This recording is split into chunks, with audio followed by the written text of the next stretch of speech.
Okay. Yes, definitely. So thank you, everybody.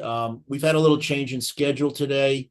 Dr. Tano uh, didn't feel his lecture was quite ready, so I'm gonna present today the Laboratory of Functional Medicine, and I'm sure you're gonna find this interesting, and hopefully you'll learn a few new tricks and things to look out for.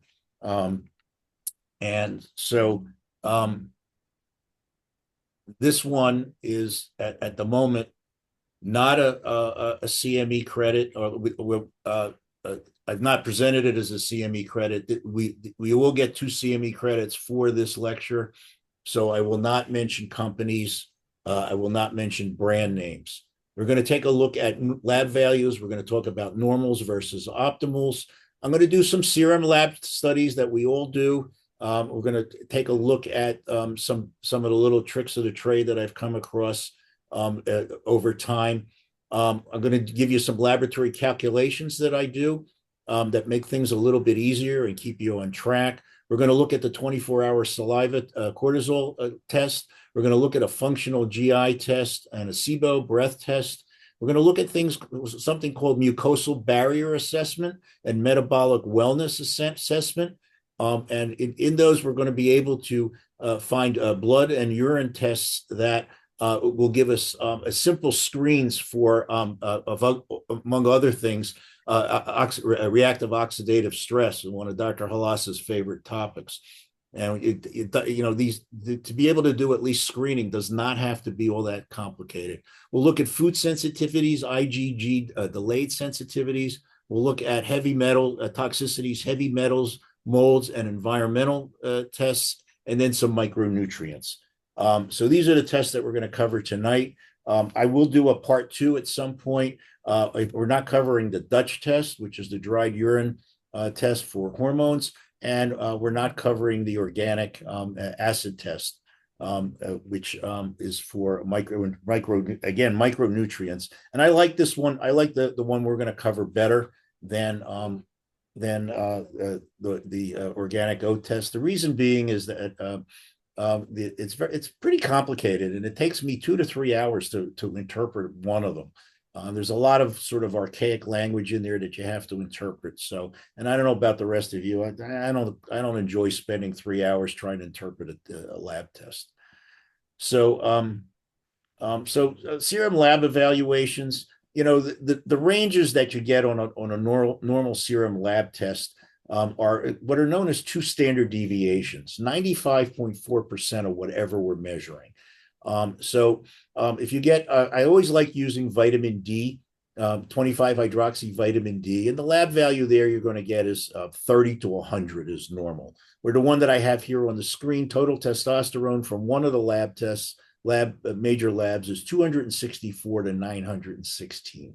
I mean, those are wide ranges. That means 300 is normal and 900 is normal. If you're not paying attention and you're going to decide that those are the same, they're not. Patients with total testosterone levels of 300 generally have all the symptoms of low testosterone.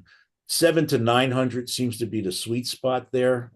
That's come a lot of that came from a clinical experience. So the numbers that you get on the lab test, though, two standard deviations are 95.4% of whatever the sample is. And this is a universal model. This isn't restricted to the lab industry.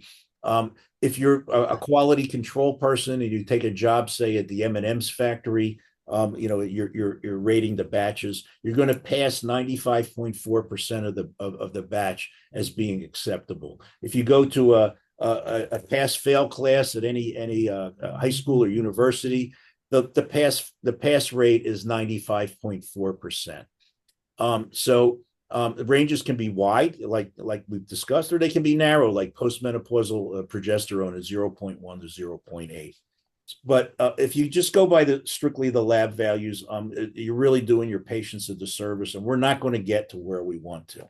So optimal lab values, what we do is we kind of find the midpoint, And then which for the testosterone here, as you can see, is 590. Then we're going to take one standard deviation, which is 68%. And if you want to be precise, 68.27%. Break that in half, take half on either side of our median, and that'll be a range that we're looking for. Now, sometimes we skew it, like I skew it a little bit higher for total testosterone, because those levels in the midpoint really aren't adequate for most of our patients. So the range here, this is again one of the major labs in our town here, and they're across the country. In 2017, all of a sudden they decided to lower the top level for testosterone from 1197 to 916, and the bottom from 348 to 264. And the range was lowered due to the obesity crisis, which to me, I think they got it backwards. They should have raised the range, not lowered the range, but that's what they did. So we're looking at the 50%, the midpoint, and then a range in between. Here are the lab studies that we do that are pretty much the common ones. Now, we don't do all of them, especially the ones down in the others, but this is a pretty good workup. And your patients are going to go to the lab and get the lab serum labs drawn, and depending on where they go, they're going to end up having 15 or 20 tubes drawn.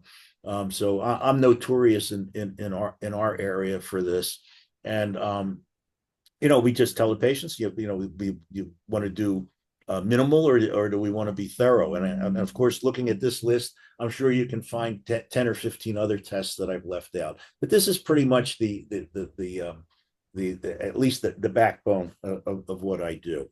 Here are the normals and the optimals, and I can make these. I'm not going to read through them, but I can make them available to you. The one that I always use as an example for the patients, again, is vitamin D. And as you can see, 30 to 100 is normal. What we do is we find the midpoint, add the two together is 130, divide by 2, 65. So that's the midpoint. That's kind of where we want to play from there into the upper maybe third. And so then what we'll do is we'll take one standard deviation, which is 68%. And again, 68.27 if you want to be precise.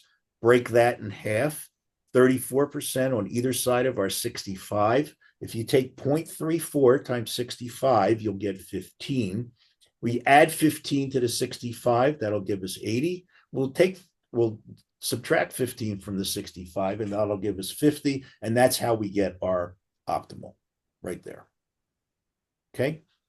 So, and then I explained to the patients, let's say your value is 32. Let's say your value is 98. 32 and 98 are both normal, so they're the same. 29 is not normal. 32 is normal. And that usually a light bulb will go on with that. And that's a pretty simple explanation for it. Here are the thyroid values. And again, for TSH, I mean, our ideal is really 0.8 to 2.0. I'm not too worried about the T4, but the T3, you want that in the upper third, so 3.2, 3.4 to 4.2. Reverse T3, we'll go over this. I use this as a proxy for cortisol or stress hormone, and I'll show you that in a little bit. And then we do a free T3 to reverse T3 ratio.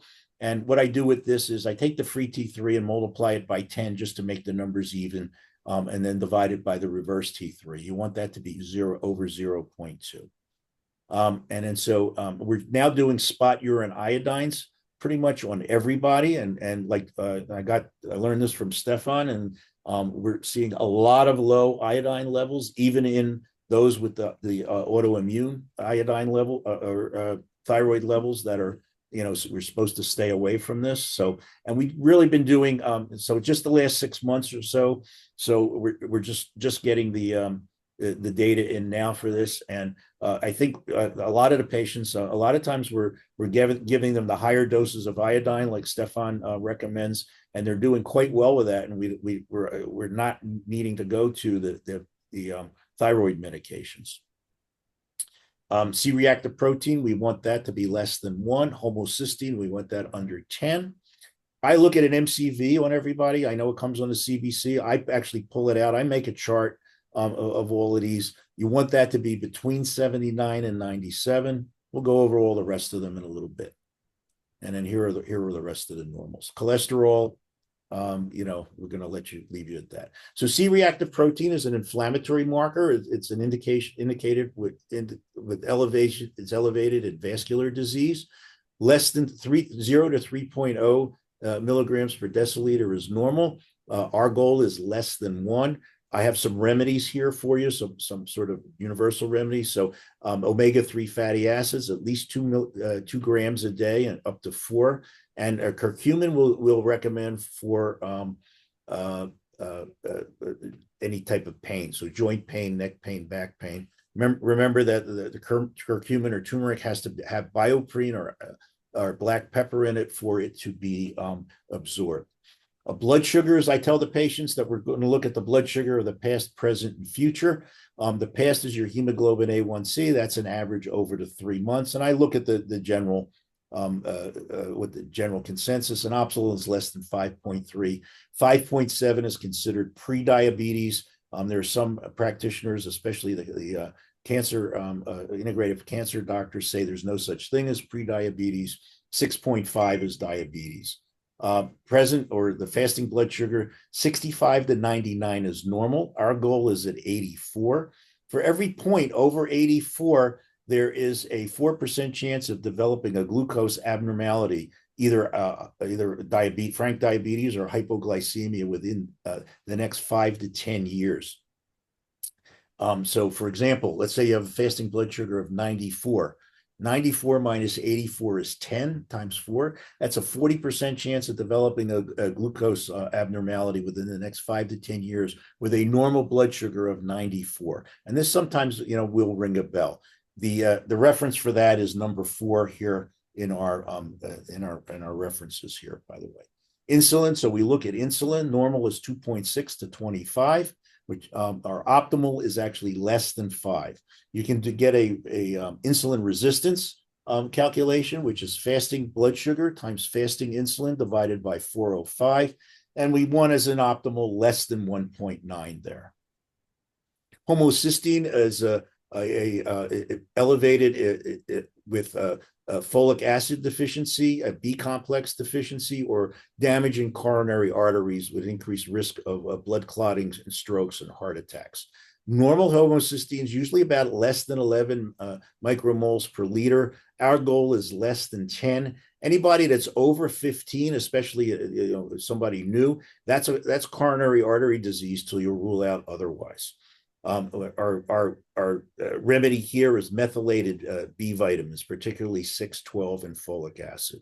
Vitamin D, we've probably beaten this to a pulp by now. Our goal is 50 to 80. For every 1,000 units of a good quality vitamin D, the lab value of the 25-hydroxy vitamin D should increase by about 8 points.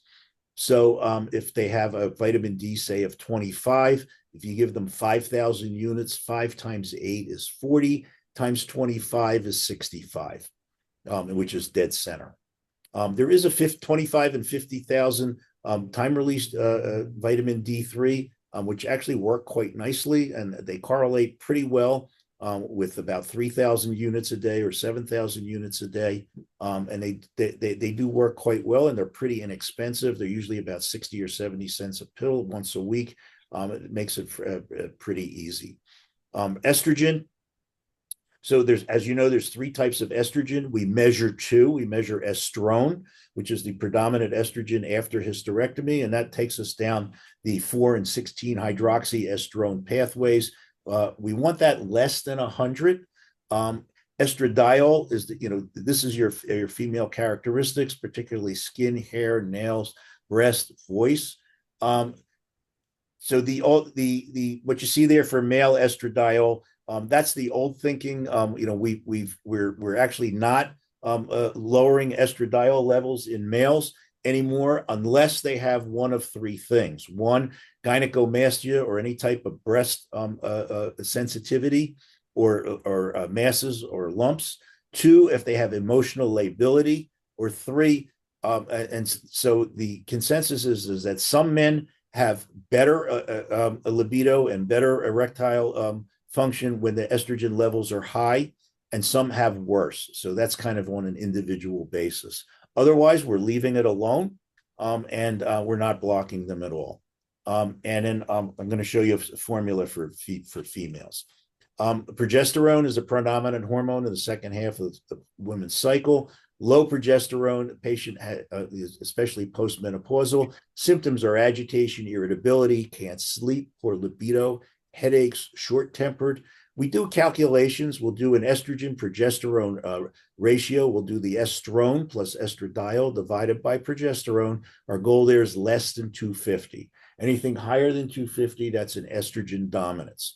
There's also, which is a more classic way to do it, is progesterone divided by estrogen, estradiol. This is without estrone. You need to correct for the units here. You take 1,000 times the progesterone divided by the estradiol. Our goal here is about 100 to 500. If it's less than 100, we're estrogen dominant. If it's greater than 500, that's progesterone dominant. And quite frankly, in our society, the only time we see this is when we've overdosed the patients. Testosterone is predominant male hormone, is useful for strength, energy, sense of well-being, muscle tone. The low testosterone is agitation, irritability, anxiety, depression, poor muscle tone, urinary incontinence, vaginal dryness, erectile dysfunction. Testosterone is inversely related to blood sugar control, and it's inversely related to longevity.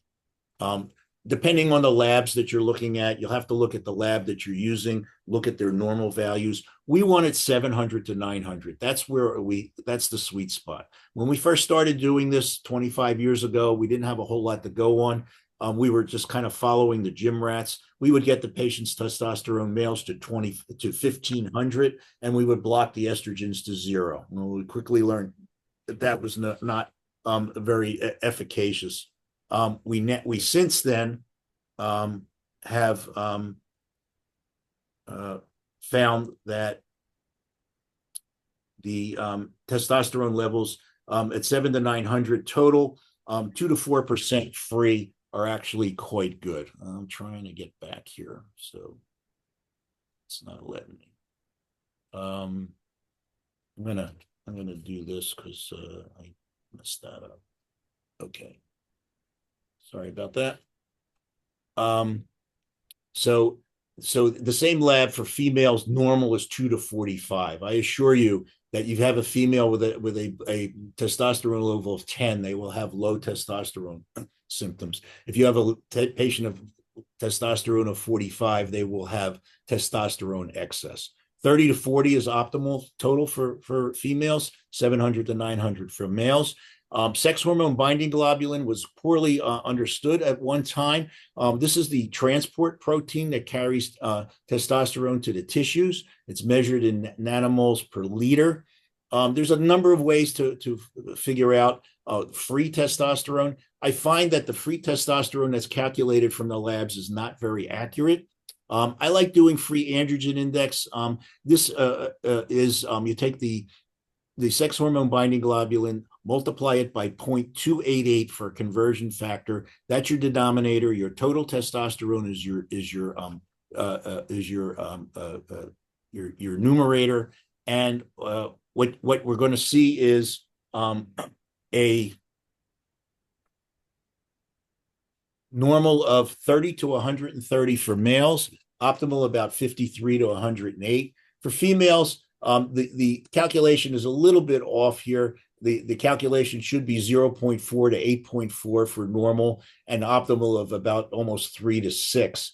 But 2 to 4% is actually a bit more accurate and a bit more reliable. To lower the sex hormone binding globulin, we like boron. Is a mineral, and this will lower sex hormone binding globulin from anywhere from 20 to 35%. We've added in here, and I don't have this now. We've now added in quercetin and nettle, which we use for allergy. I lost audio. Yes. You lost the audio? Can you hear me?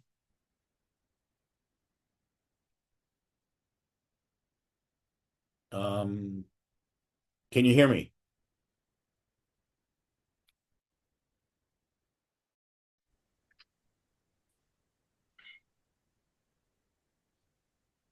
Can you hear me now? There, we got you. Yes. Okay. Sorry about that. My internet, I don't know what's wrong with it. It junks out. So Reno. somebody let me know. Where were we? This is it. Pre-androgen index. Did you get that? Looks about right.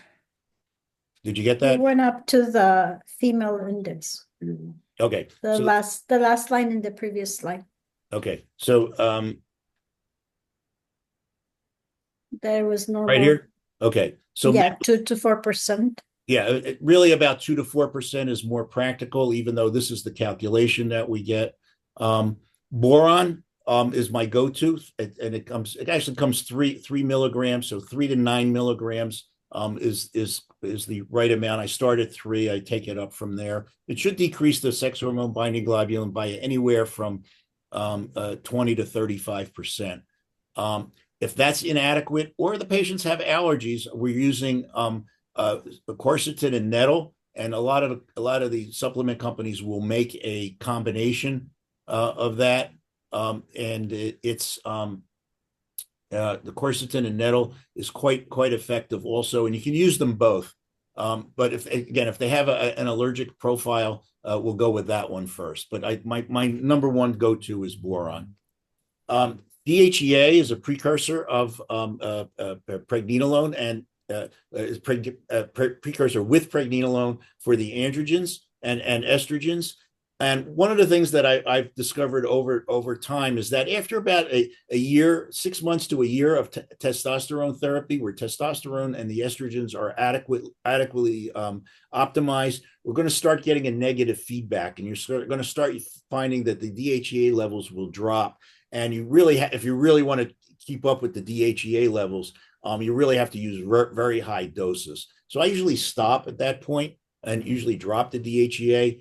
And the only time I'll reintroduce that is here's another little tip, is that DHEA will balance cortisol. So if you have high cortisol levels, high stress hormone, DHEA will balance that. So the normal male levels there, as you see, is 95 to 345, female 65 to 300. Males will use 25 to 100 milligrams at bedtime. Females, I usually never go more than 25 milligrams. The effects and side effects, it's sort of a mini testosterone, and you're going to start seeing oily skin and acne and redness in the face, things like that, if the levels get too high. We measure pregnenolone levels. So pregnenolone, comes second in the cascade. It's the precursor to progesterone, cortisol, the androgens, and estrogens. It's considered the mother hormone. It's got another one of those wide ranges, 33 to 248. Our optimal here is 90 to 110. You can get pregnenolone here on over the counter, pretty much anywhere. Pregnenolone is the hormone of memory. That's the takeaway there. What surprised me is I've been on some British websites and lectures, and I know Stefan is going to an alternative medicine conference there, and they did invite me, but I can't make it. They can't get that there, right? And I think you said last night they can't get it in Italy either when you were there. That's right. Only an endocrinologist or an OBGYN can prescribe DHEA or pregnenolone in Italy. And the folks in Britain, I mean, they're scared to death of that National Health Service they have. So, when we start thinking about, how things are here, not so great. I mean, other places, that are quote unquote free are even less great sometimes. Hematocrit, males, so 35 to 45, and where I am, we're at 4,500 feet on our valley floor. So usually a little bit higher, 40 to 50. Females 35 to 45. Testosterone, especially in males with the injectables, will increase testosterone levels. We really don't recommend phlebotomies unless the patients have this kind of heavy feeling. It's a knee-jerk reaction, which really turned out to not be true, that elevated red blood cell counts will cause heart attacks and strokes. They do not. Okay. And it's not polycythemia vera, which is a blood tumor, which is a genetic tumor.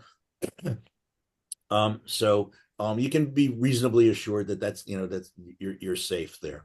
MCV, mean corpuscular volume, measures average red blood cell size. You get that in every CBC. Normal is about 79 or 80 to 97. If the cells are small, less than 80, that's an iron deficiency anemia. If the cells are large, greater than 97, and even when they get close, 95.5, 96, greater than 97, that's a pernicious anemia. That's a B12 folic acid level. So you can look at a CBC and get some pretty good information just from that. You don't need, to get all of the specific blood levels. Prolactin levels of normal is 11 to 14 nanograms per milliliter. High is considered greater than 25, but you'll see this with like breastfeeding. It'll be higher. Pituitary adenomas, you're not going to see this until it's like 60, 70, 80. But we started looking at low prolactin levels. And again, we get this on every patient at least once, less than 6.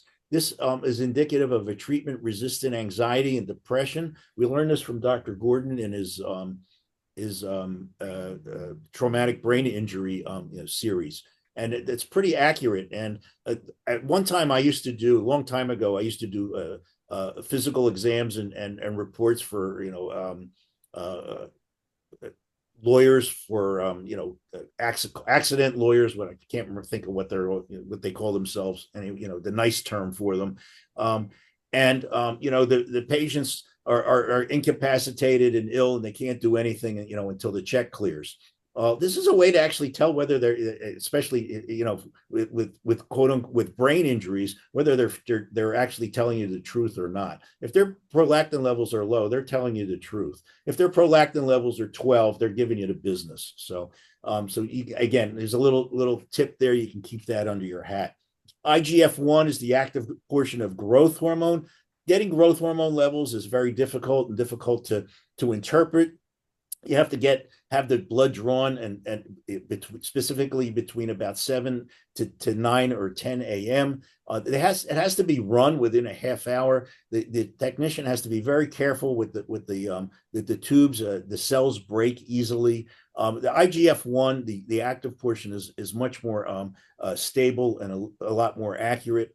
And so we look at a 200 to 250 is our go-to there. Dr. Gordon always gets growth hormone and IGF-BP3, which is the transport protein. I'll do that if we're contemplating using real growth hormone. We'll treat with peptides. We don't use Semarelin very much anymore, but CJC 1295 with DAC as a once-a-week injectable. You can get ibutamorin as a pill form.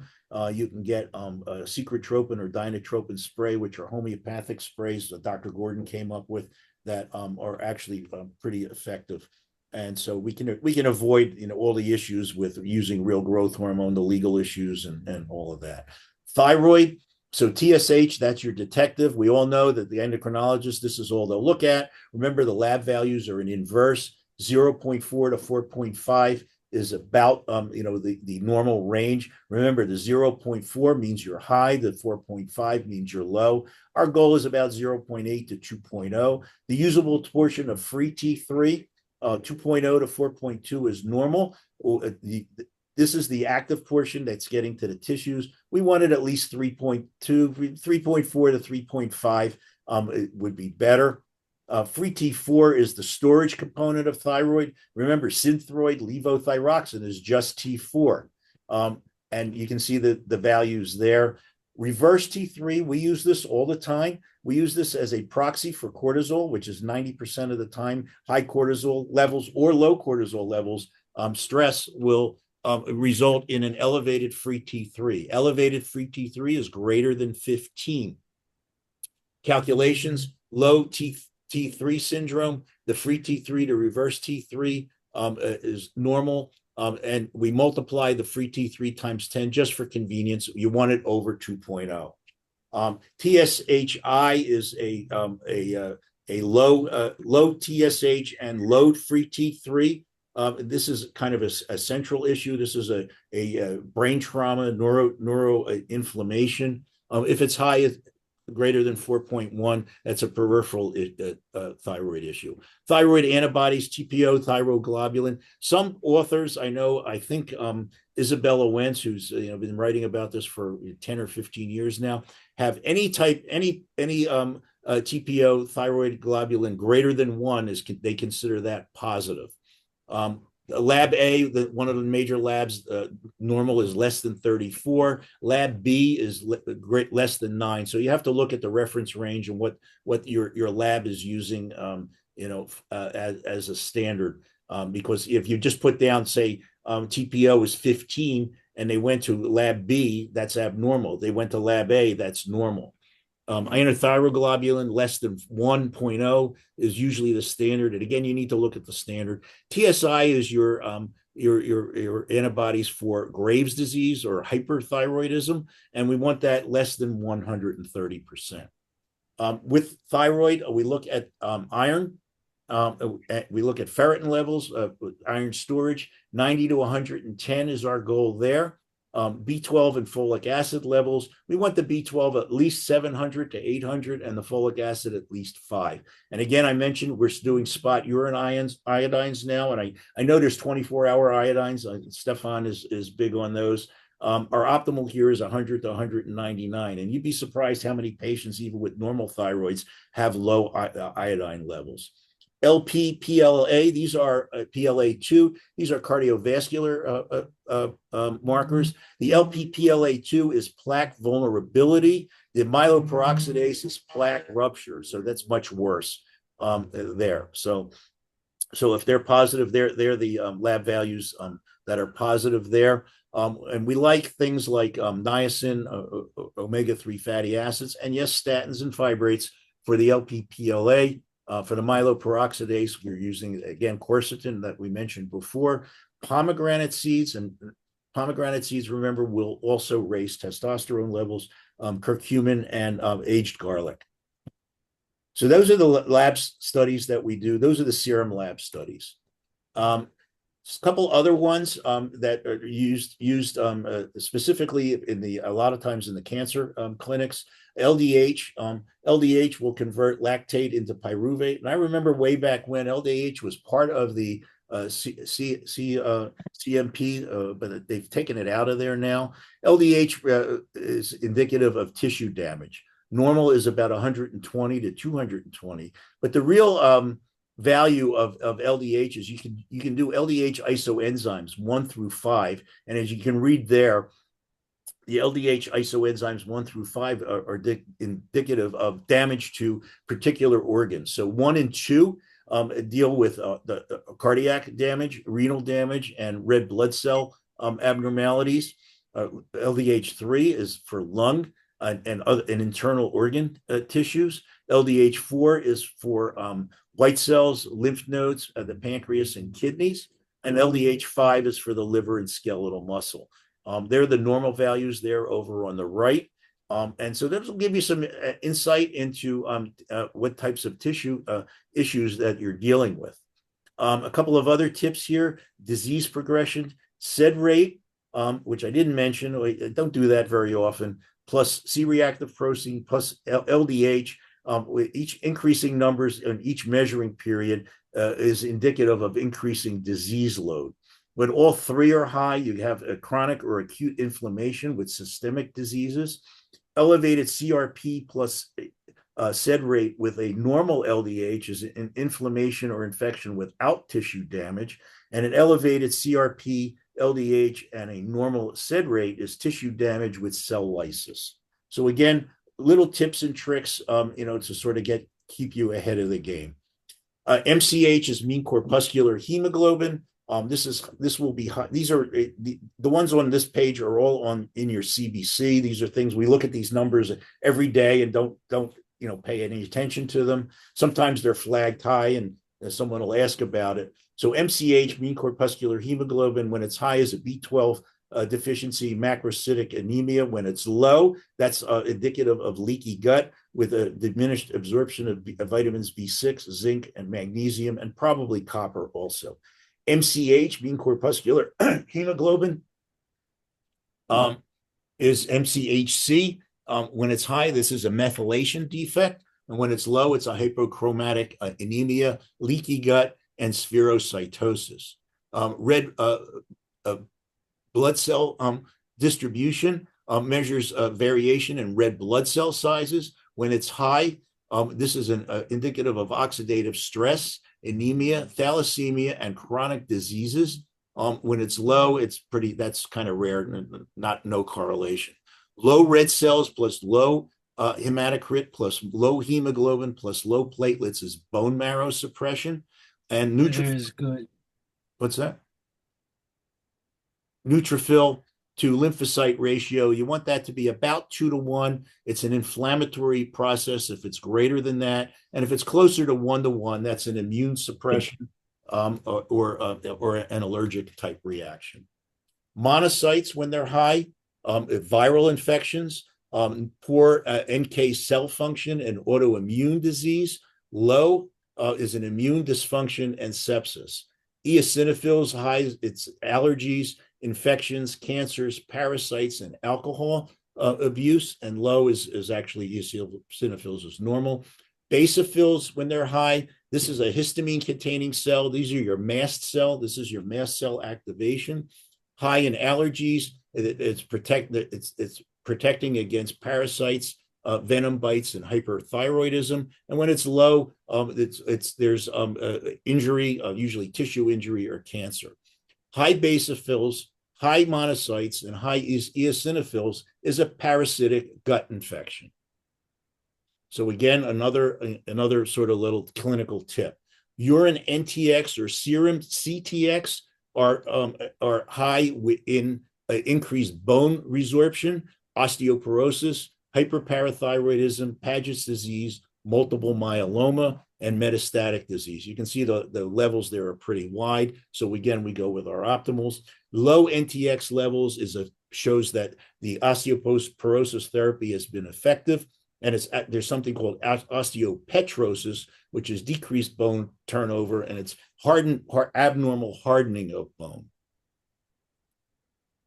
The calculations, I already discussed these, so I won't go over them again. The free T3 times 10 divided by reverse T3, you want that greater than 2.0. This is your cortisol abnormality. It can be high or low. We'll look at the saliva test in a minute to break that down further. But this gives you a clue that this is an issue. We talked about this, the TSHI index, insulin resistance index, estrogen progesterone ratio. When you get that estrogen progesterone ratio less than 250, these are the symptoms of estrogen excess. And as you can see that they're all pretty normal here when it's less than 250. As it rises, we get more symptoms. So that's estrone plus estradiol divided by progesterone. You don't have to correct for the units here. And we do this all the time. And this is just an example of that. The free androgen index, that's total testosterone divided by sex hormone binding globulin times 0.288. At normal for males is 30 to 130, optimal about 53 to 107. For females, these are the numbers here. But again, practically, we like it about 2.0 to 4.0, and these are the normals here. Again, I just mentioned these here, these miscellaneous calculations. High basos, high monos, high eos, that's a parasite. Okay, so again, there's a clue there. Now we're going to look at some of the advanced testing. Anybody have any questions about, is there any questions about the serum tests? Can you go back about the parasite, please? Yeah, high basophils, high monocytes, high eosinophils. That's a parasite. And I talked about earlier what high was on each one. You need me to go back on that? Yeah, if you have time. Let me find it.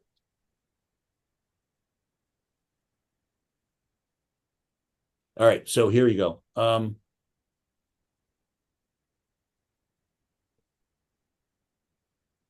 So monocytes, normal is 2 to 9%.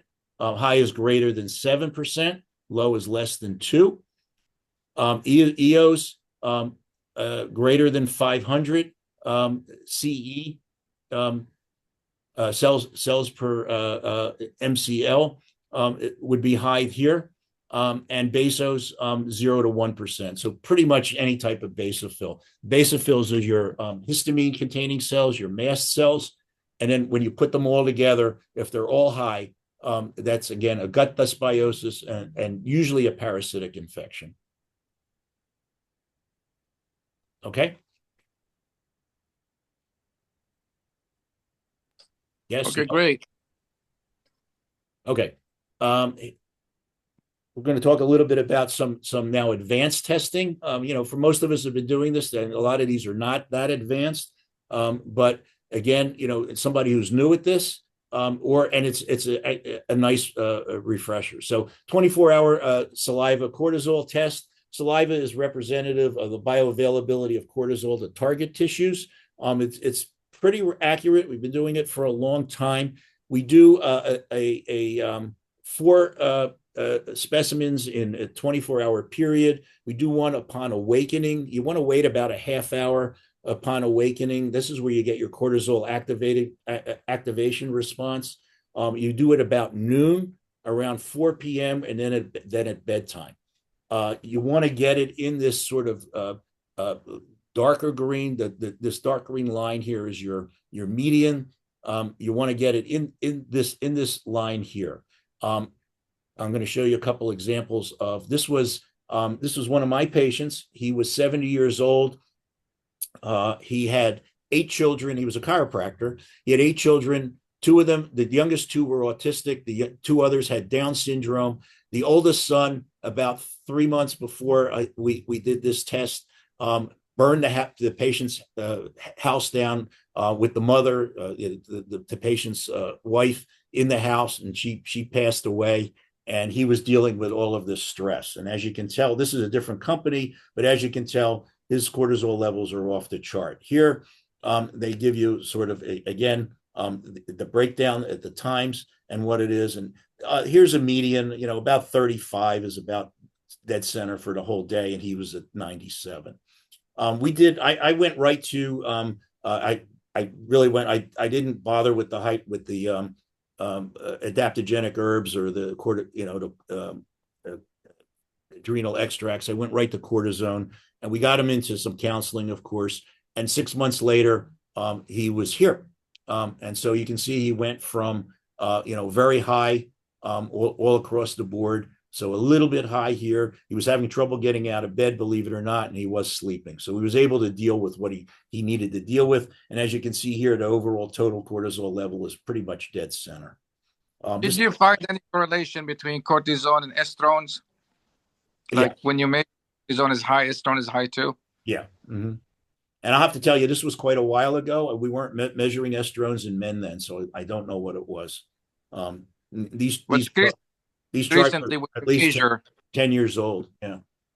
Recently, when you measure it, did you see did you notice any correlation? Actually, they do. Yes. Okay. And there's an inverse relationship, like I mentioned earlier, between cortisol and DHEA. So when the cortisol levels are high, the DHEA levels are low, and that DHEA is a good way to sort of temper cortisol, pretty easily with low doses. This is a gal who basically can't get out of bed and is just basically kind of just there. And this is just this was her cortisol. Just the reason all that. The reason why DHEA is low and cortisol is high, because cortisol stimulates aromatase conversion, and that converts DHEA to estrogen to estrogens. I think that's the reason why. Mm-hmm. Correct. Okay. Stool testing. So again, this is a CME credit, so I won't mention the company until afterwards. Lots of them. I like this one because it's simple. It gives me the information I need. There aren't a whole lot of fancy graphs here. Some of the other companies have color coded this and that, and they all look nice. and they give you nice covers. But I like this one. It's simple. It's easy for me to interpret. You can see here you have a couple of pathogenic bacteria that got C. difficile, A and B. You also have Yersinia. That's food poisoning. It will do 40 the DNA of 40 different microbes. It's a quantitative polymerase chain reaction test. Commensal bacteria, low levels or indicate some dietary issues. We're going to look at things like firmicutes to bacteroidetes ratios when we get to the microbiome portion of this. The increased ratio is indicative of weight gain and obesity, and decreased ratios we're going to see with insulin resistance and increased inflammation. So here we have that. I just mentioned that, and inflammatory bowel disease. The different pathogens that are tested: H. pylori, C. difficile, opportunistic and dysbiotic bacteria, including staph, strep, and pseudomonas, inflammatory and autoimmune inducing bacteria, citrobacter and Klebsiella, viral antigens for adenovirus and norovirus, yeast antigens for Candida, Candida albicans, and parasites and worms, Cryptosporidium and Entamoeba histolytica. Heliobacter here, pylori, H. pylori, and we'll get genetic virulence factors here. And you have to know what you're looking at here. So this is positive for Heliobacter, but when it says positive here for virulence factor, this is a positive for that they're negative, a negative antigen. So I'm going to show you that a little bit more at the end. So these are the different virulence factors here. These are the commensal bacteria. These are your normal flora. Here we want them pretty much in the green. Here you can see we got low Akkermansia, and this one I'm not really sure when this is low what that's indicative of. But low Akkermansia we know is an issue. And here's your firmicutes. Firmicutes is low. Here's some overgrowth and dysbiosis. We got Bacillus enterobacchus, Staph aureus. Here you got Citrobacter. These are immune and inflammatory reactions. This is actually a real patient, by the way. This is one of my patients. This just came last week. I put this in over the sample. So you can see this gal has got a lot of gut dysbiosis here. Enterobacter and E. coli or Escherichia factors here. Let's go back here. Sorry about that. And then you got this one does not have Candida. The sample one, if you pull it up from the company that makes it, it'll have positive for Candida. But as you can see, there's a lot of gut dysbiosis here. The biomarkers. So they have these biomarkers. So steatocrit is fecal fat. Elastase is your pancreatic enzymes. Beta-glucuronidase shows dysbiosis, particularly with estrogen-induced diseases. You're going to have elevated estrogens with abnormal beta-glucuronidase. Occult blood, we know that, it's occult blood. Secretory IgA, this is your primary immunoglobulin in the GI tract. When it's high, that's indicative of infections, dysbiosis, and food sensitivities.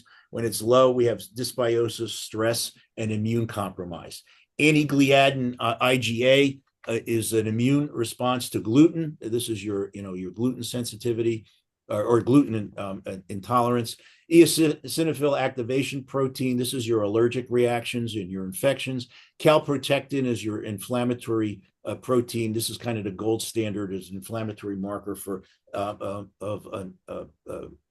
Crohn's disease, ulcerative colitis, and to a lesser extent, irritable bowel syndrome. Zonulin is the adhesiveness between cells, and it will measure intestinal permeability.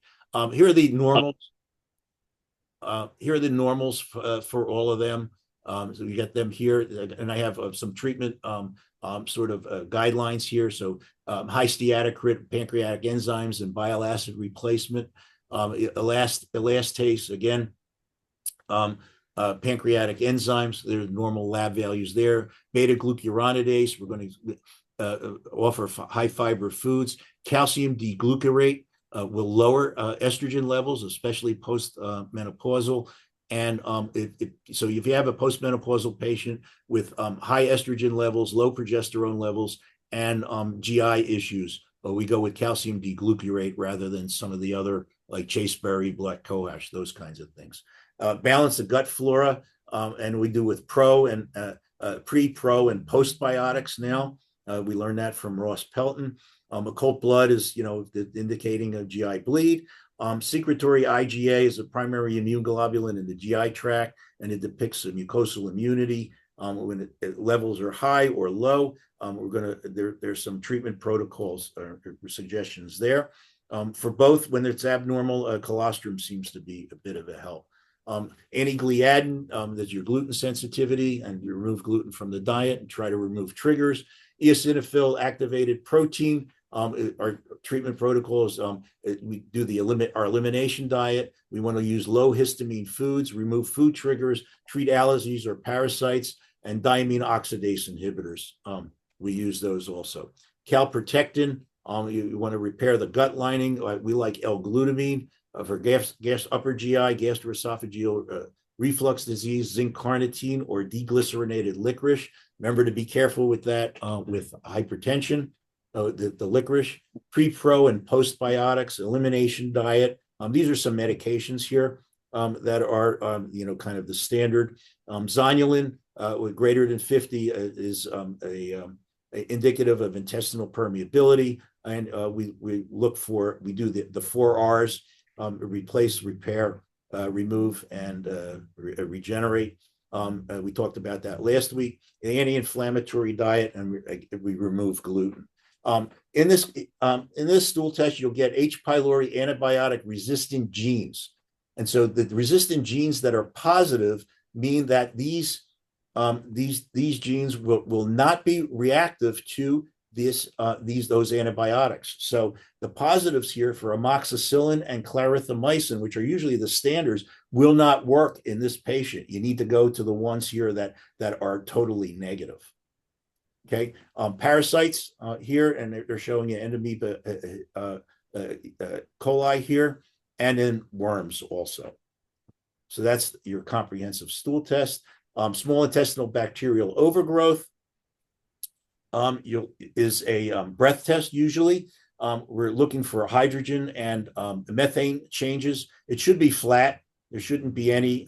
If there's hydrogen or methane that comes out of the test, that means that there's bacteria that are alive in the small intestine. This is a test where you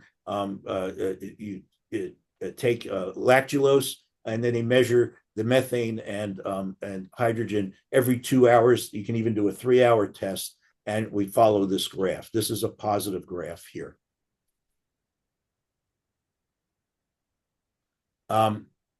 So the science of SIBO, I explained that. A positive rise of 20 parts per million rise in hydrogen over 90 minutes is positive for hydrogen, and for methane, 10 parts per million at any point during the test. Gas in the small intestine is indicative of small intestinal bacterial overgrowth. Lactulose, patient consumes 10 grams of non-absorbable lactulose.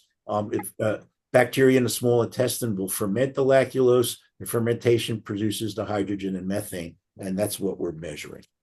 And here's again, pretty much the same thing, just that's as a repeat positive. Okay. Baseline hydrogen is of unknown clinical significance. Elevated is indicative of methanogens that can ferment without substrate, so that again they're positive. SIBO remedies here, I just threw these in. We're not really treating here, but we positive for hydrogen, rifaximin, which is again an antibiotic. It's quite expensive with methane, rifaximin, and metronidazole. We can do treatments pretty successfully, but it takes a long time. So these treatments are 10 to 14 days, the prescription ones. The ones below, caprylic acid, oil of oregano, peppermint tea, grapefruit seed extract, pre and probiotics, and the low FODMAP diet. You need to do this for at least 6 months before you're gonna eradicate the symptoms here. So it does take a lot longer, but you're not dealing with antibiotics. Mucosal barrier assessment. This is one that we like. It'll give us 4 tests. It'll give us the zonulin, diamine oxidase enzyme, which degrades histamine and histamine itself. And then we're going to look at a diamine oxidase to histamine ratio, and then lipopolysaccharides, which are endotoxins produced by gram-negative bacteria. High levels of lipopolysaccharides are indicative of neuroinflammation, and low levels are an immune deficiency. So these are the levels, the normals. So low levels of zonulin aren't clinically significant. Anything over, depending on your treatment the background, the numbers, and anything high is indicative of your leaky gut. Diamine oxidase, low levels are indicative of atrophied microvilli and permeability, ongoing damage and cell dysfunction, and low levels of histamine are indicative of fatigue and depression, and those are the levels there. High levels, which is what we usually think of, high zonulin levels are indicative of bacteria, yeast, or gluten issues, and your gluten sensitivity. High diamine oxidase is compensatory response to high histamine levels. High histamine levels, this is your mast cell activation syndrome and mast cell degranulation. We like diamine oxidase enzymes and mast cell stabilizers as a remedy here. Lipopolysaccharides, low lipopolysaccharides is indicative of an immune dysfunction. It results from usually chronic infections, or we treat this with our immunoglobulins and vitamins A and D. High lipopolysaccharides as an active immune response against bacterial overload, and here you're going to need antimicrobials with a high fat meal with stress and intestinal permeability. Over the counter, the antimicrobials, berberine, oregano, and garlic. This is what the test looks like. Here's your zonulin level. Here's your diamine oxidase. Here's your histamine. This is your diamine oxidase to histamine ratio. And then here's your lipopolysaccharides here. So this is what you'll get back. This is just a summary of what I just told you. So you can get this, pretty much here. It's got the optimal value, normal values, and what to do about it and the meaning of the test. Mucosal barrier indications, autoimmunity, food sensitivities, headaches, arrhythmias, digestive symptoms, depression, anxiety, any condition where leaky gut is suspected. The metabolic wellness profile, this is 3 tests from a different company. These are urine tests. So we like urinary indican is indicative of protein digestion. Urinary bile salts is indicative, again, of fat utilization and detoxification. And Dr. Halassa, if you're on, 8-hydroxy-2-deoxyguanosine is your oxidative stress screener. So I hope you're on there, Dr. Halassa, and heard that.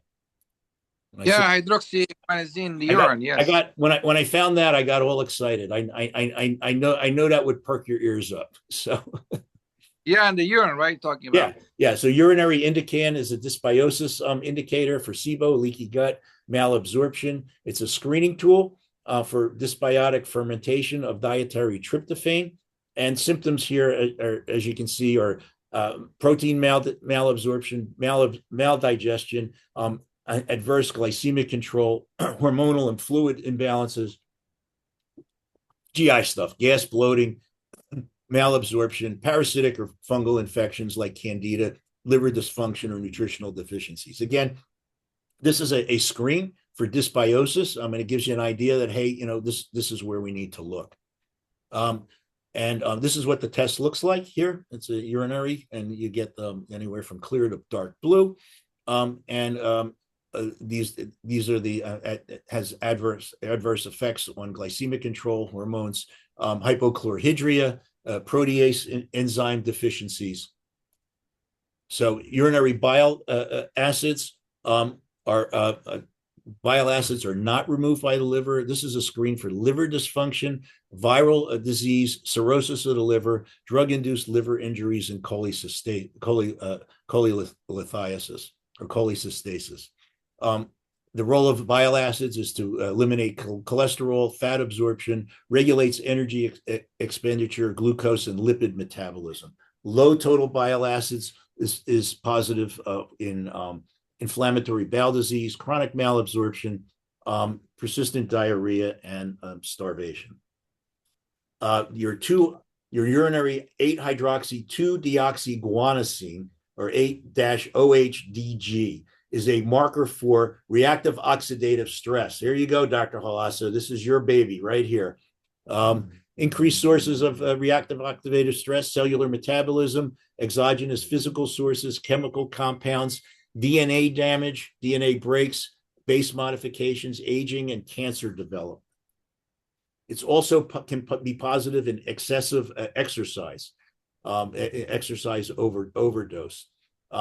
It's oxidized from deoxyguanosine. It's a crucial component of DNA. Its formation occurs when reactive oxidative stress or species attack DNA molecules. So this is a biomarker that is pretty accurate for oxidative stress, and that's the point here. It's positive in cancers, all different types of cancers, degenerative diseases, neurodegenerative diseases. It has plays a positive role in oxidative DNA damage. Metabolic diseases, respiratory diseases, neurologic diseases, inflammatory conditions, and exercise. So, and this is the little chart on that sort of summary here. Food sensitivity testing. So this, we're dealing with IgG type sensitivity testing, not IgA. We're not looking at patients who have a peanut allergy and they eat peanuts or they inhale peanut dust and they stop breathing. That's not what we're looking for. We're looking for chronic disease burden. We're looking for prevalence of irritable bowel syndrome. These are patients that eat certain types of foods and they don't feel well for the next 2 or 3 days. And quite frankly, most of us don't remember. Today's Monday or Tuesday. We don't remember what we had on Saturday. And what we ate on Saturday, if we're sensitive to it, is what's affecting us today. So the food sensitivity testing has some variation from company to company. Some triggers might not be positive for either one person or even one guise to another. Some of the critics argue that the food sensitivity tests don't really have a lot of scientific foundation, and there's a risk of false positives. So we need to keep that in mind. IgG food antibodies and food intolerances suggest a possible link between food-specific IgG antibodies and allergy symptoms or food intolerance symptoms. Females seem to be more sensitive to IgG antibodies than males. Research shows that reducing foods that are IgG antibody positive may lessen migraine attacks and also improve weight management and quality of life. Irritable bowel syndrome and food sensitivity. Irritable bowel syndrome improved using IgG sensitivities. Reductions in plasma elastase, which causes tissue damage and disrupts tight junctions, is improved. High prevalence of serum IgG antibodies to specific food allergens in patients with inflammatory bowel disease. Food elimination based on IgG sensitivities improves listening, concentration, information processing, and memory. So this is your gut brain access.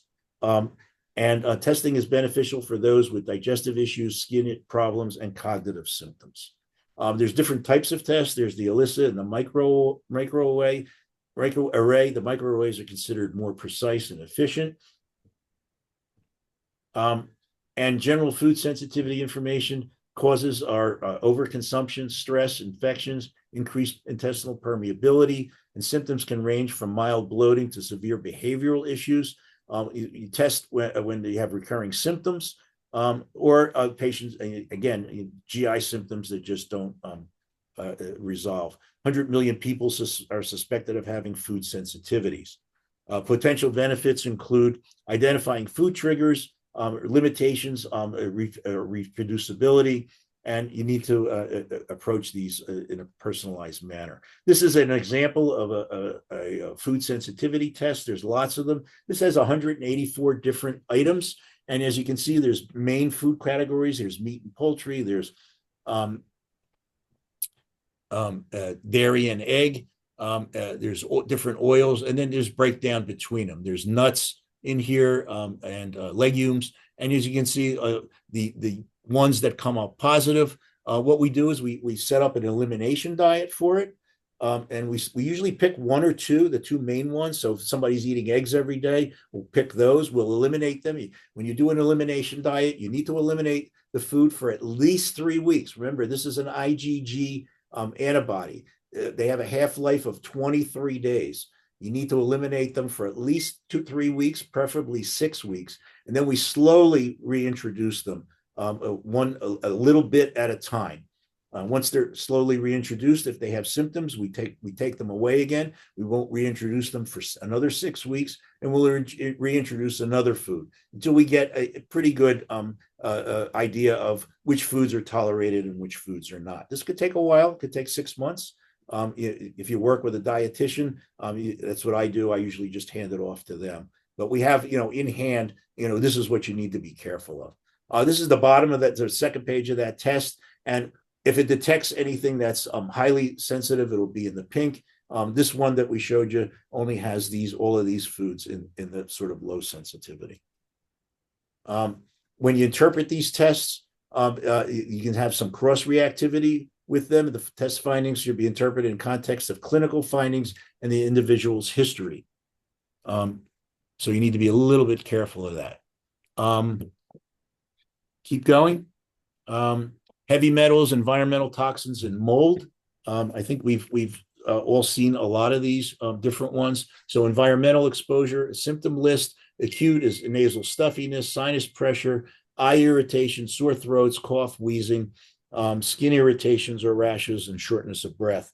And then chronic symptoms, allergic reactions, persistent cough, fatigue, headaches, difficulty concentrating, brain fog, nausea, vomiting, diarrhea, memory problems, mood changes, personality changes. Somebody's got a personality change. We need to take a look at their environmental exposure.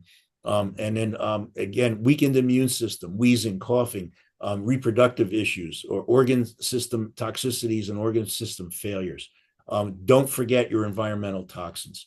We'll sometimes do hair analysis for heavy metals. That's an easy thing to do. You can get blood, you can get urine. The hair analysis is pretty inexpensive. We'll go on from there if those show up positive. There's, again, urine for heavy metals. There's blood, there's serum tests for heavy metals. Environmental toxins, we'll show you those. And the mold toxicity, we have Dr. Campbell's crowd who insist on serum levels. And then there's Dr. Shoemaker's crowd who will do urine levels. Main signs and symptoms, neurodegeneration. These are long-term: immune overactivation, liver disease, oxidative stress, hormone imbalances. This is a heavy metal test for hair, and you can see here are the heavy metals. And so we have here some mercury. This is somebody who's got mercury fillings, and then titanium is another one, especially if they've had a joint replacement with titanium joints. We're seeing a lot of uranium around here, and I think that has to do with the fact that where I live is downwind from where nuclear testing was done in the 50s quite extensively. So we do see a lot of uranium toxins here. Here are minerals, and we sort of want them to be in the green here, the mid green. Here's somebody with a low potassium, a low molybdenum, a low rubrium. So molybdenum, you need that for your methylated, your MTHFR pathway. And a little trick of the trade here: Epsom salt baths once or twice a week will replace patient's molybdenum to an adequate level, usually within 3 to 5 weeks. I just kind of sort of broke this out: lead, mercury, nickel, and copper, and symptoms that you'll find with those types of symptoms. Some of our more affluent patients. I had a builder who was eating sushi 4 to 5 times a week and had very high mercury levels. And we can tell when he's been back to the sushi bar because the levels will come up mildly high now. We got them back to normal, but he was having cognitive issues. He was depressed all the time, and he was getting coughs and colds all the time also. And then, so again, I'm not going to go through all of these. You can, we'll put the slides on the website, or if you want them, let me know. And you can look at these through yourself. Here's a urine for heavy metal. And again, we're looking at, here's thallium. I unfortunately was involved with a patient who his wife was poisoning and actually killed him with thallium in the early 1990s, and she blamed he was a contractor for a university on the next block where my office was, and they were renovating the gym, and he became deathly ill over a 3-month period. He would come to my office. We would do some IVs. We eventually ended up sending him to Penn State. He kept getting ill, and at autopsy, he was found to have extremely high thallium levels. It took 5 years. They caught the wife. She had another. The guy was only 34 years old, and she had taken out a high life insurance policy on him. And this wasn't her first go around. She had another one, an earlier one also. So I'm sort of like I become a little apoplectic when I see a thallium level like that. So that'll scar you for life. So our fundamental for detoxification, again, some of you are much more knowledgeable than I am. This is just kind of a general fundamental foundational detox. So liver detox with silymarin or milk thistle or N-acetylcysteine and indole 3-carbon. You want to make sure that they're going to bowel movements every day. So high fiber diets, fruits and vegetables. You want them to make sure they have phytonutrients and antioxidants. You want to reduce exposure to chemicals. You want to reduce processed foods. HEPA filters, we pretty much insist on this. Anybody who's got any type of heavy metal toxicity, and then they need to get out and do some physical activity. Here are some supplements and other items that we use. I mentioned the top 3. Curcumin is an anti-inflammatory. It's an anti-reactive oxidative stress. And it also will impact toxic heavy metals. Alpha lipoic acid is an antioxidant. It's also very good for any type of neurologic involvement, peripheral neuropathy. You need to get enough of it, though. You need 300 milligrams twice a day at a minimum. Otherwise, if you get alpha lipoic acid in a supplement and it's got 50 milligrams, that's just not enough. Pectin is as good as a heavy metal chelator. We have a couple of them that we use here. We got one called Pecticlear, and so this is the skin from apples. Flaxseed is useful for heavy metal chelation. Rice bran fiber and quercetin that we mentioned a number of times. Here's environmental toxin markers that we measure, and again, I'm not going to read through them, but as you can see, they can be quite extensive. Mold. Number one, mold exposure, thing to do is get the patient away from the mold. You can do air sampling with it. You can use pumps and filters to trap the airborne mold spores on nutrient substrates. I think most of the hardware stores will have a kit you can get for not too much money.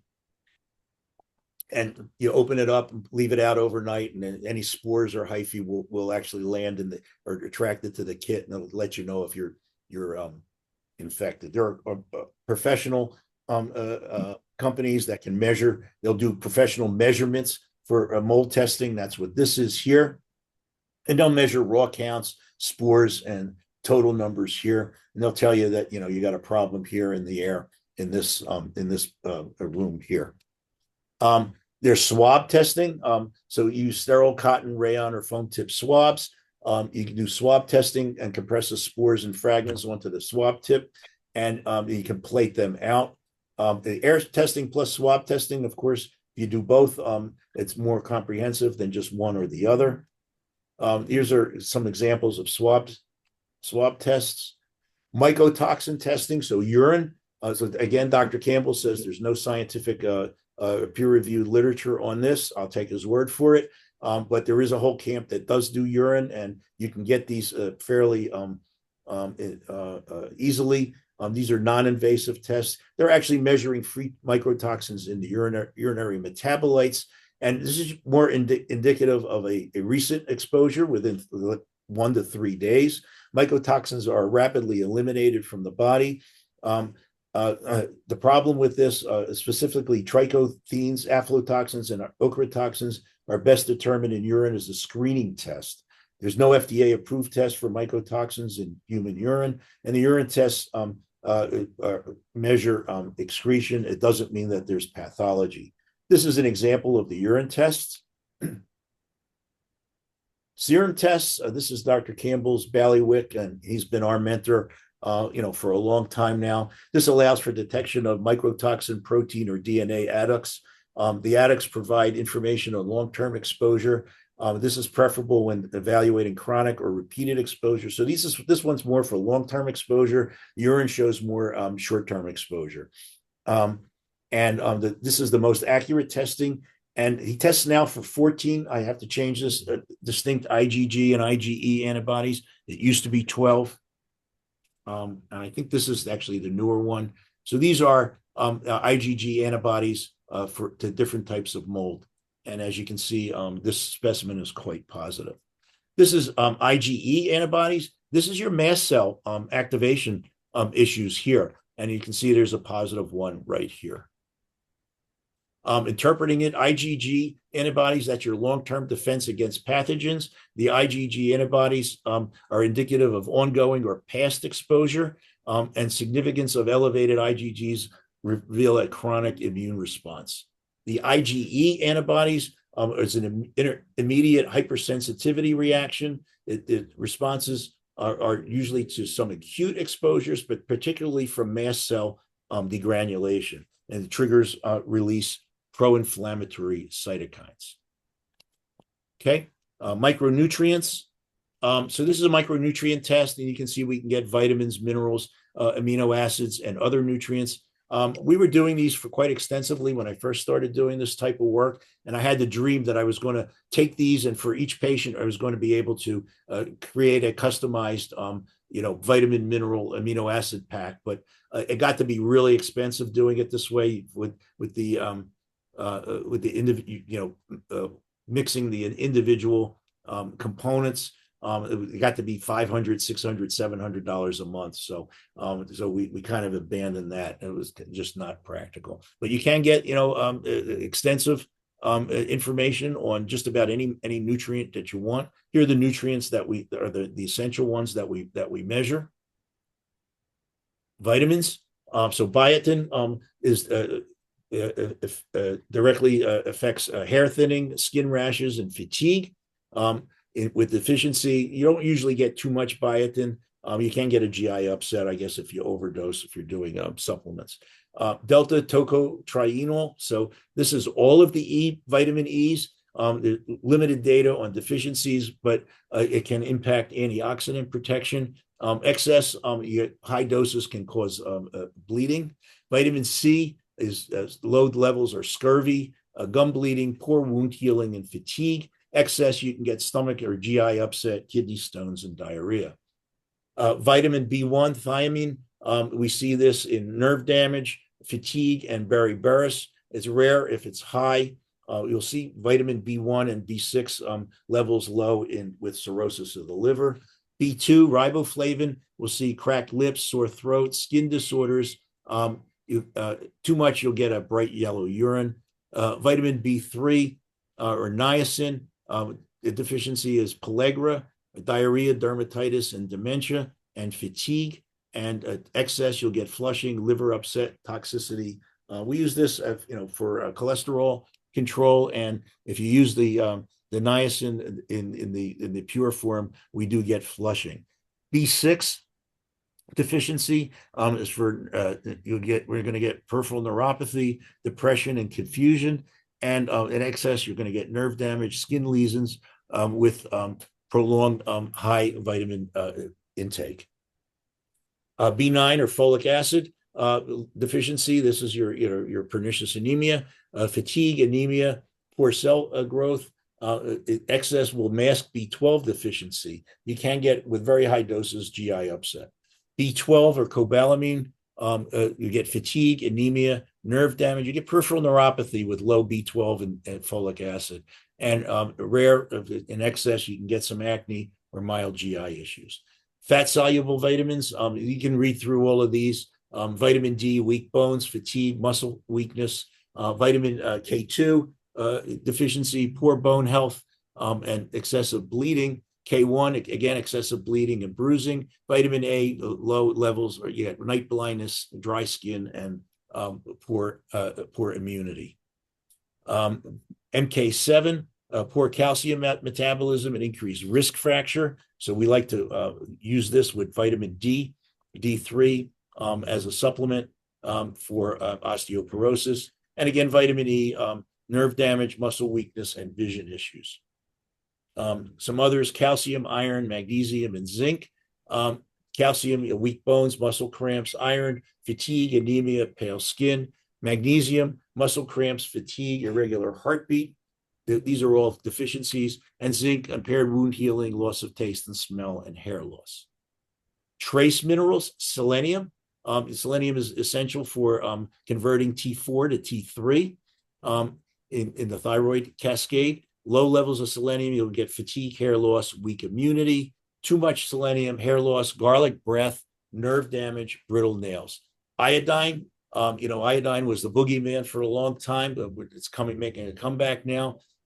So low iodine levels, you'll get a goiter, hypothyroidism, fatigue, and weight gain. Excess thyroid or iodine, you get thyroid dysfunction and metallic taste and nausea. Copper deficiency, you get anemia, weak immunity, brittle bones. Excess copper, you see liver damage, GI issues, and neurological issues. And chromium is involved in glucose metabolism. Gymnea sylvestre or Gymnea sylvestre, low levels are present with hyperglycemia, hunger, and they are this Gymnea sylvestre is our go-to for sweet tooth. This is our sweet tooth killer. We use this and apple cider vinegar together as our sweet tooth killer. Lithium is deficiency, mood changes, and depression. Yeah. Molybdenum, sulfite sensitivity, encephalopathy, and seizures. Strontium deficiency, you'll have osteoporosis and peripheral neuropathy. Essential amino acids, again, you can read through all of these. Tryptophan, depression, insomnia, anxiety. But how much Mega got? You don't know how much loading and all that, like 100? Oh, no, there aren't any traffic caps. You can use as much as you want. Oh, that's good. Oh, so it's more than I'm using. What's the Xfinity? Which is better? Starlink by far. Okay. Lower latency, higher redundancy. Yeah, I'm sorry, but I'm sorry it keeps cutting out. I don't know why it happens, but it does. So we were saying Mine does too. So it's we were saying, Clearfield, that you should get Starlink. It works a lot better. I use it at my office. Starlink. Yeah. Yeah, promoting Tesla, Elon Musk. Elon Musk. Yeah. They Gotta are support it. destroying Starlink's actually SpaceX. Yeah, it's separate. Okay. So here's just a summary of all of the nutrients that I went over with the deficiencies and excesses. So I don't know if I got the C, D, or K1 yet. We went over all these, right? So these are all deficiencies and excesses. Just kind of a summary. Amino acid micronutrient summary here. I don't need to read through all of these. Here's your micronutrient panel. Here's your lab studies. Here's a summary. There's your advanced testing. There's your 24-hour saliva test, comprehensive stool test, SIBO, mucosal barrier, metabolic wellness, food sensitivity panel, heavy metal for hair and minerals, heavy metals for urine, environmental toxins.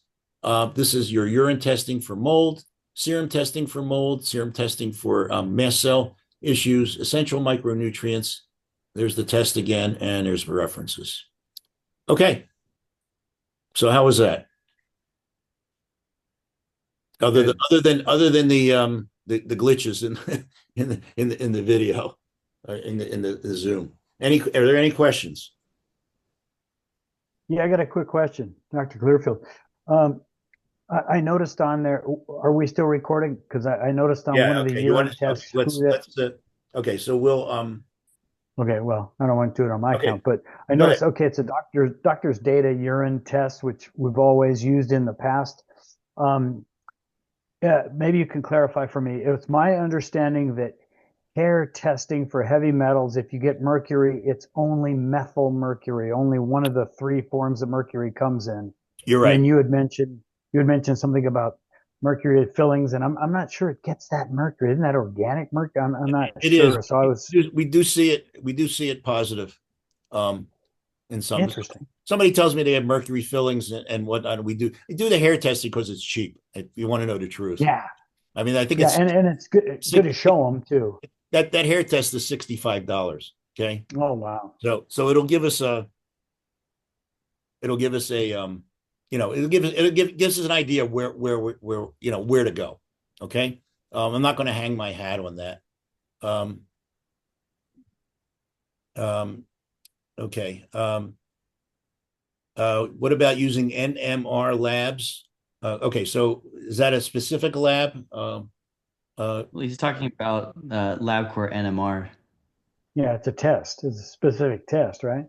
Yeah, I can give you a lecture on that. I have gone deep into the details on that one. Okay. If you want. Yeah. Okay. So again, I gave you an overview. Fasting blood sugar times fasting insulin divided by 405. That'll give you the conversion, and that's your HOMA. That's your HOMA IR. Okay, easy. All right. So your NMR, I'm sure, is much more complicated. I'm getting too old to be able to keep all this in my head. The next question here: for men with abnormally high estradiol levels, can you give them DIM or indole 3-carbon to balance? I suppose, right? Do you ever do that, Stefan? I don't. No. I mean, if you want to do a sort of pseudo aromatase inhibitor, saw palmetto would work. White peony, I think, is one that works. That's a DHT blocker you're talking about. Is it? Okay. We've used spearmint tea. Yeah. We've used that one. Okay, so there's a couple there. Okay.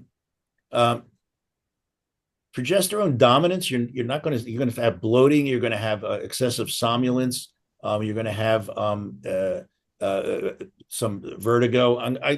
I defer to Carol on that one. I think she's still on. Carol, you still on? Okay. I mean, again, progesterone dominance is pretty rare. We have to do it. Progesterone dominance, Carol, symptoms? There's a question. Yeah. Here I am. Yeah. I don't really see that as a problem very much. Yeah, I don't either. I mean, And actually, if you're using creams, it doesn't budge the serum right. too much either, so you're not going to see it.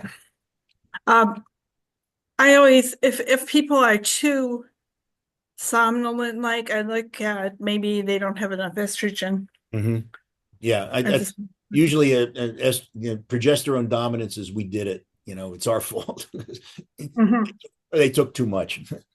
So you get higher allopregnanolone conversion in some cases, and that's what's driving it. You can use lower doses or different dosage forms and get rid of that. Mm-hmm. And then you wrote this: total testosterone in women used to be higher too. Yeah, 80 to 90. I distinctly remember Jonathan Wright talking about that way back when. So they've 80 to 90. truncated, they've truncated that too. You get young girls 80 to 90. That's polycystic ovaries. Yeah. It shouldn't be. I would say higher than that. No, I 30 to That's what you 40, anything over 40, I start seeing excess Hmm. testosterone symptoms. DHEA is a controlled substance in Canada, I guess.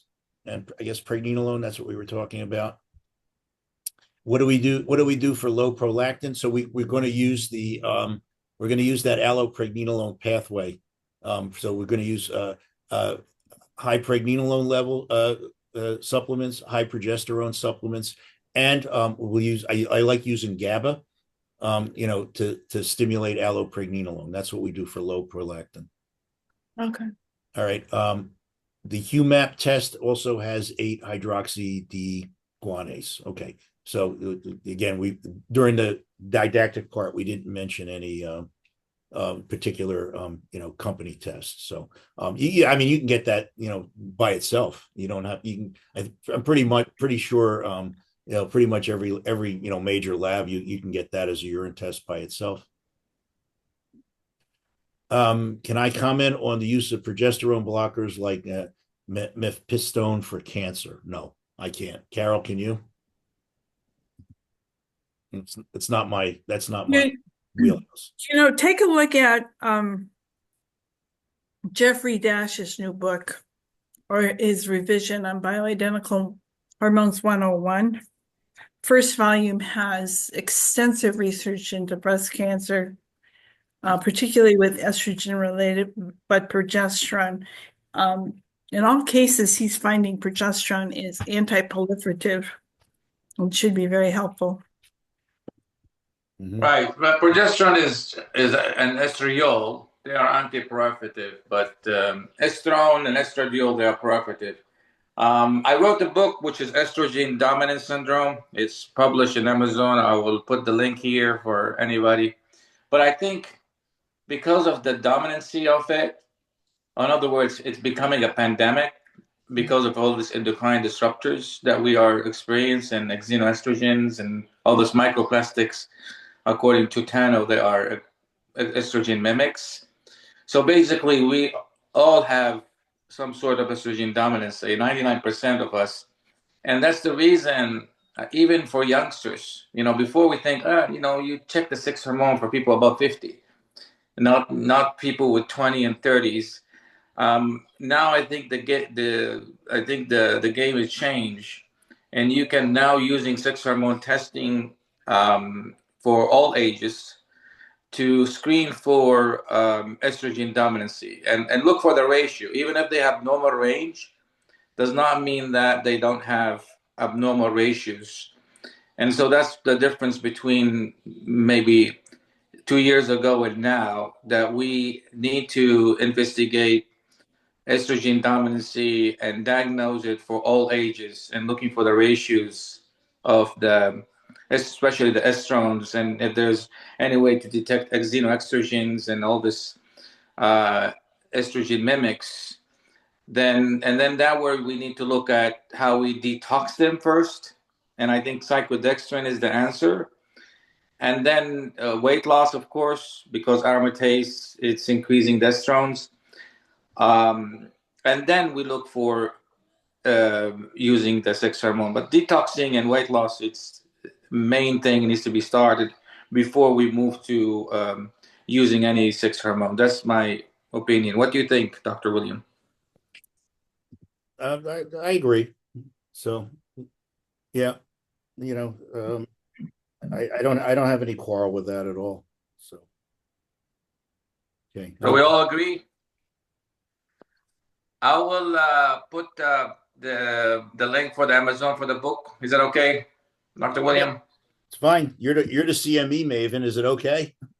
I think the books are okay. It's the references. So all right. It's then if we don't share books, how are we gonna learn? So this is part within the academy. If anybody has books here, you think it's a good resource for us to learn more.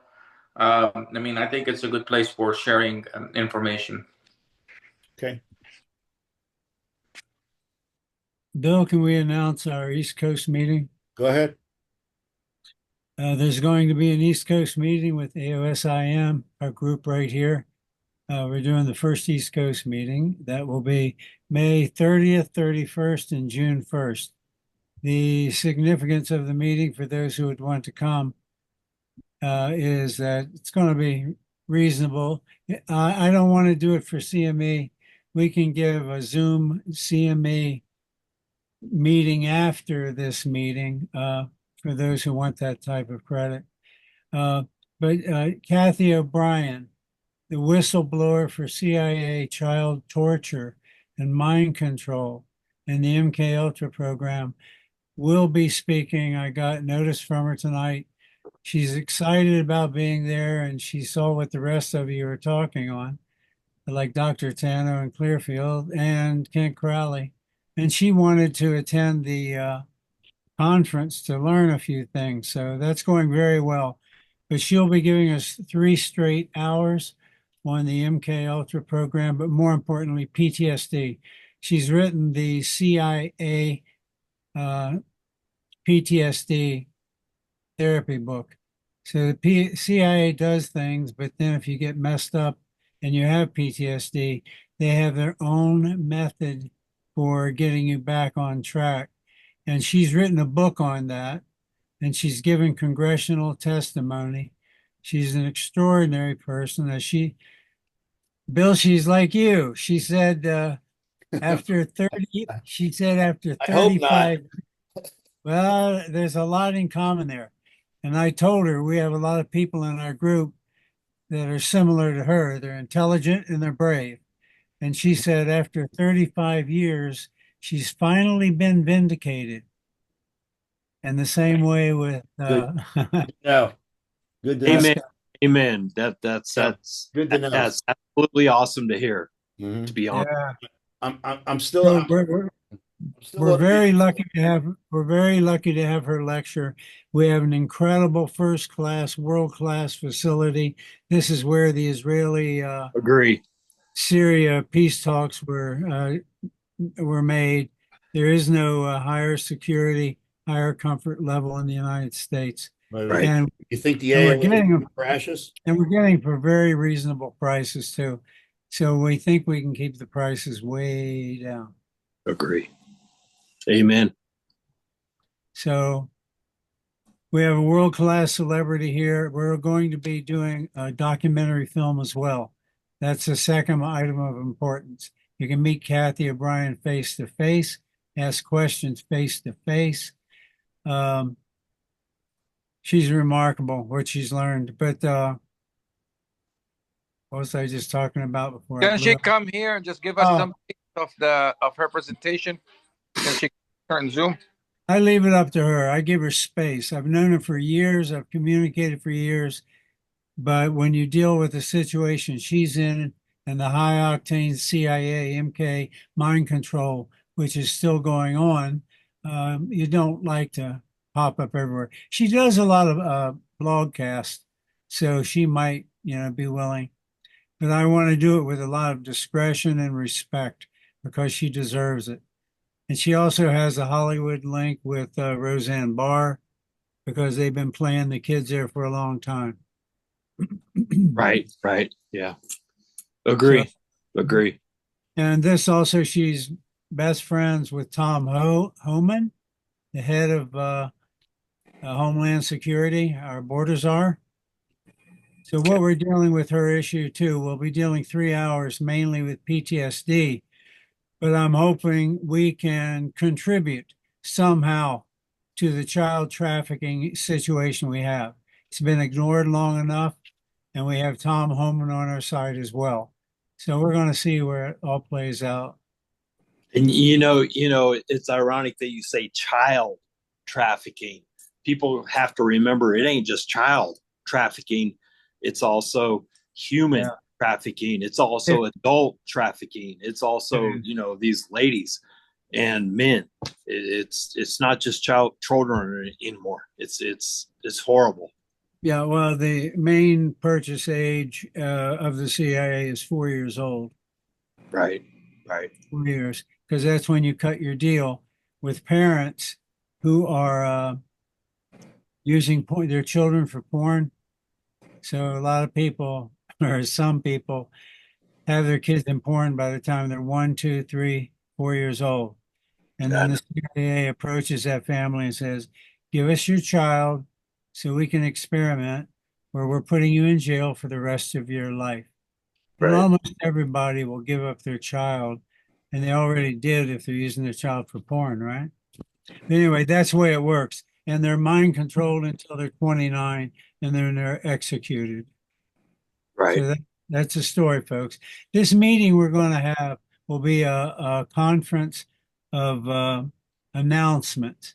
We're going to be announcing several things, new things on the DNA and the very small stem cells, new things on ethics, new things on chelation, brand new big discoveries.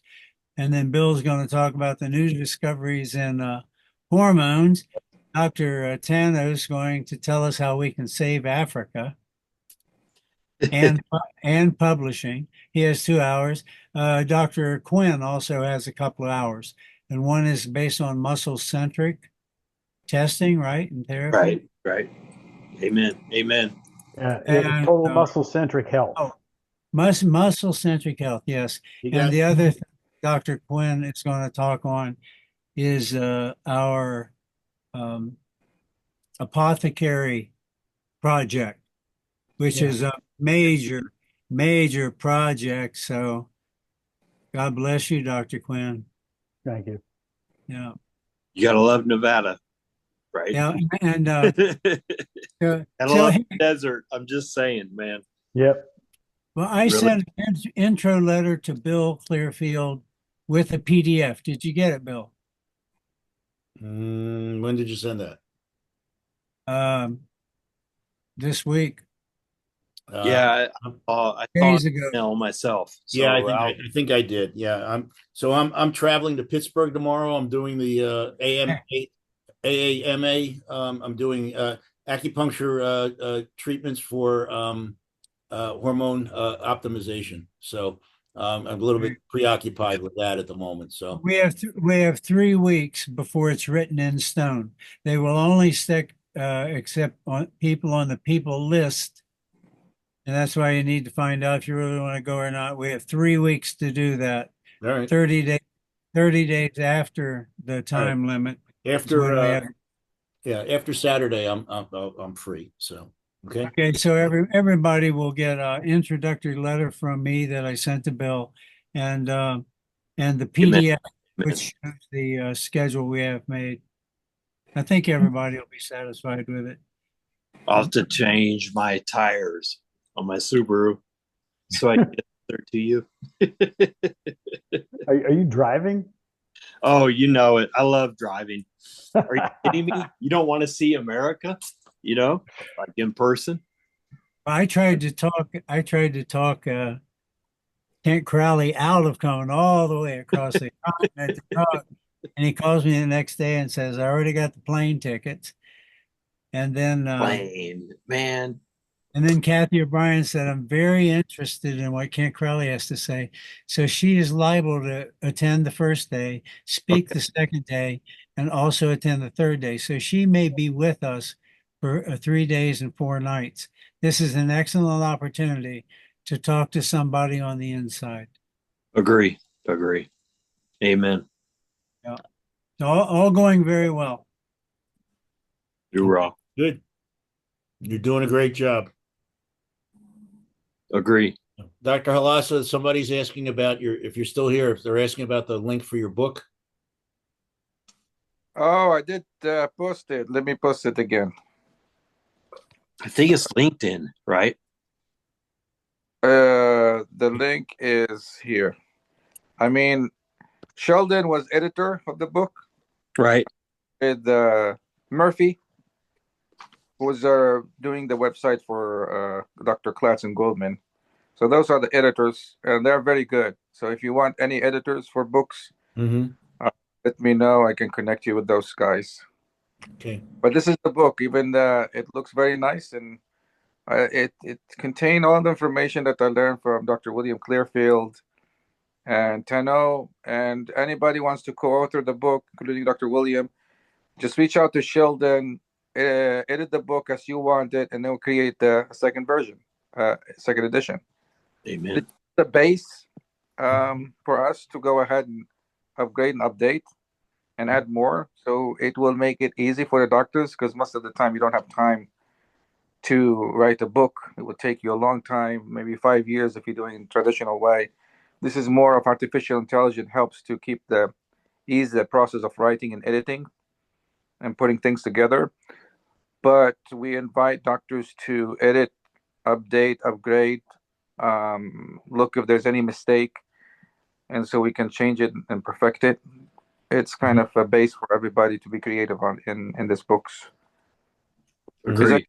And please, if there's any problem if you see anything and if you disagree, just we have the capability to change it and upgrade it at any time. So the technology change is like different, and this is like print on demand. So we don't have hard copies ready. You ordered from Amazon and they were printed for you. And if you don't like the book, you can return it. There's many things that the Amazon is helping in publishing the book, so it will be more flexible, and it can be more previewed and more criticized and upgrade and change and perfect. Is that good? Yeah. Good. All right. Okay. All right. Everybody's happy. We're all happy. Okay, that's very important. That's one of my message to all my kids every day. So everybody's happy. They say happy, man. Feel good. Amen. Okay. All right. We'll be in touch. Okay. See you, Dr. William.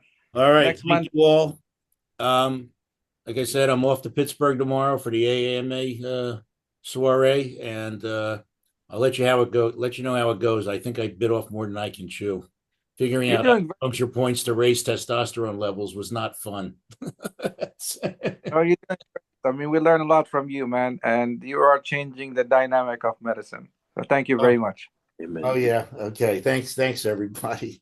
All right, Hey John, if you have any room left over, I think you need to invite Carol Peterson and her progesterone show. Well, that's kind of we're looking for things that are new. Can we do it so it's a new thing, a new discovery, a new therapy? There's always something new. And Joel Peterson. Yes, We yes. need both Petersons. And then, yeah, and I just wrote a blog on the use of progesterone in men. That needs to be looked at. That would work. We Mhm. could That would do it. work? The reason I Agreed. said Agree. then I left 1 hour open. Nice. I can't remember if it's in the second day or not. It might be. But I left 1 hour open out of this 3-day thing in case we came up with something like this. Carol would be perfect for it. Progesterone in men, that would be really nice. Be huge. Progesterone, men, and other cool things that I happen to run across. That's what we're looking. I like That sounds like the title of your talk. Yeah. Other weird things, right? Yeah. Okay. All right, Carol. Thank you. We will follow through with that. Okay, thanks. Thank you. Thank you, everybody. See what I did to you now, Carol? Now you got to go to West Virginia or wherever the hell this place is. Where is it? Well, actually, it sounds quite good. I read David Icke's book on Kathy O'Brien many years ago. Yeah, agree. Yeah. Yeah. Ain't she something? Was she what? And her treatment, her PTS treatment, even though she went through the most extreme horror you can imagine, she's the most together person I know now. Very kind, loving, conscious, respectful. And how she did it, I don't know. But the PTSD therapy that she went through is what saved her life. She wasn't like this until she went through the CIA PTSD trauma program. And that was a very, very secret thing. Her husband happened to be a CIA agent. So he's the one who rescued her and put her through this type of training. And now she's sharing it with the rest of us. Agree. Yeah, she's just downright cool. And a lot of us veterans are, we're trying to deal with this. We're trying to move on. And I think this group that we're involved in is absolutely huge. I think if we also tie in with Homeland Security, we have a few people who give a shit about 350,000 missing kids. So underneath my little stuff is we're trying to save kids. And I think our group here could help facilitate Homeland Security and some of this craziness that's going on so we can get some kids back. You know, this is real stuff, not just theory. We're trying to save some kids. And I'm not even going to mention what they're doing to the kids because you would think it's insane, impossible, but it's not. And you know, it's not just kids, it's adults, it's seniors, it's all the above. So I'll keep my mouth shut because they like the kids. Amen. The younger, the better. All right, I'll be quiet. But it's going to be a great time. The facility is probably the most secure lecture facility in the country. And it's also very comfortable in a 500-acre little zone where ain't nothing but you and your scientists to exchange information.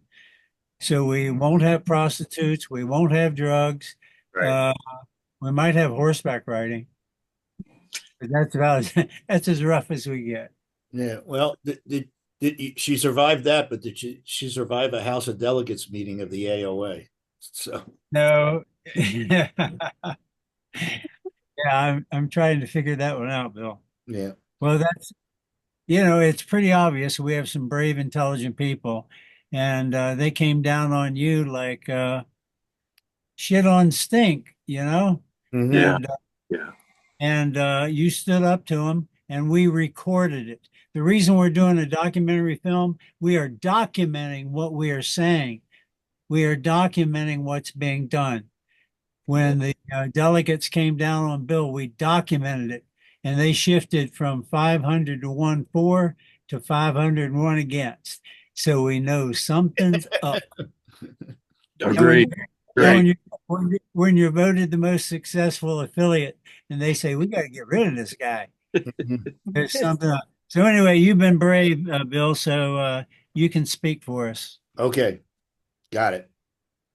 All right, everybody.